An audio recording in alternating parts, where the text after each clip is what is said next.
How makes money. WhatsApp was founded in 2009 by Brian Acton and Jan Koum as an alternative to pricey SMS services. The app allows users to upload their contact book and message anyone who has the app installed at no cost. It is available for iPhone, Android, and desktops.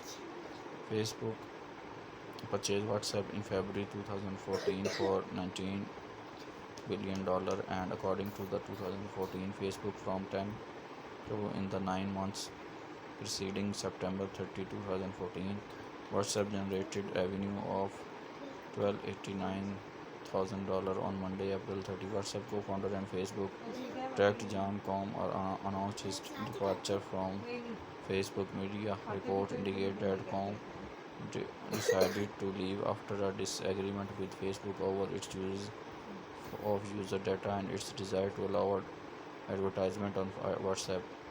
Koum, along with his co-founder Brian Acton, has long been an advocate for the privacy of WhatsApp users. In February 2020, WhatsApp had 2 billion users and was Facebook's second biggest property after its namesake app. It has surpassed Facebook Messenger and Instagram, the third and fourth biggest properties. So, how is WhatsApp making its money? Key takeaways. WhatsApp is a mobile app that allows users to message and call each other over the internet. WhatsApp was founded in 2009 and bought by Facebook in 2014 for $19 billion.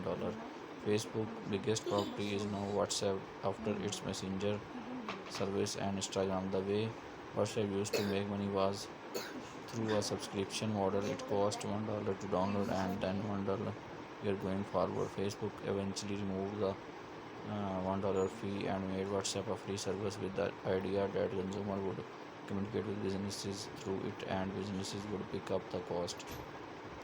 Potential revenue for WhatsApp is estimated to be $5 billion and the average revenue per user to be $4 in 2020. $1 at a time and beyond. The short answer used to be $1 at a time. In some countries, the app used to cost about $1 to download.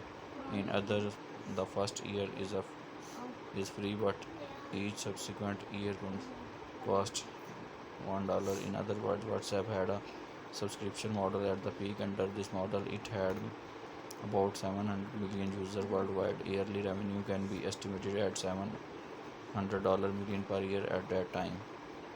In January 2016, Facebook revealed in a 10Q filing that because WhatsApp was monetized in a very limited fashion, it may not be generating meaningful revenue in the long term, hinting that the strategy would change shortly after. WhatsApp announced in a blog post that the era of subscription had come to an end and the messaging app would now be free to use. There are still no ads in the app, however, starting this year, we will test tools that allow you to use WhatsApp to communicate with businesses and organizations that you want to hear from. The company wrote at the time, the goal is to have people communicate directly with their banks, airlines, sector over the app while the businesses pick up the bill previously paid through subscription. The WhatsApp financial statements are not public. Facebook does not break down its revenue by company. Forbes estimated potential revenue to be $5 billion and the average revenue per user to be $4 by 2020. As of February 2020, WhatsApp had over 2 billion users. Other SMS apps outside of America, where sending text message is most expensive, SMS apps are popular and have successfully monetized. WeChat, the popular Chinese SMS app, has ads as well as online games. The company is partially responsible for Tencent, which owns WeChat, $13.7 billion revenue in the third quarter of 2019. The app has over 1 billion active users. Focusing on growth, WhatsApp is adding almost a million users per day, mostly in Latin America, India, and Europe. With SMS apps, growth is exponential. When one person is in a social group, download and advocates using the app. Many new users download the app to communicate with the original person. These new users then encourage other members of their other social groups to use the app. By increasing market penetration, the app becomes indispensable and the user base grows. Is it really worth the money through? Industry insiders have speculated that part of the rationale behind acquiring WhatsApp was for Facebook to access user behavioral data and personal information.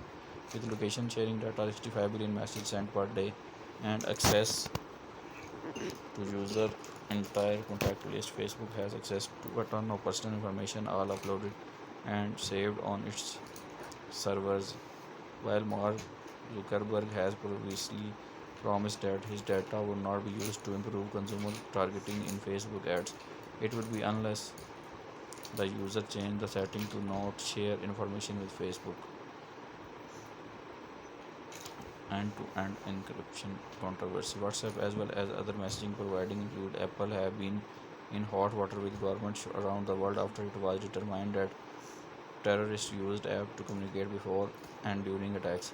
Government and counter-terrorism agencies wanted the companies behind these apps to share the encryption keys to gain access to messages sent and received by the companies, however, refused to oblige. This led to WhatsApp's adoption of end-to-end encryption, which prevents anyone, including WhatsApp, except the sender and receiver, from gaining access to the data shared on the app.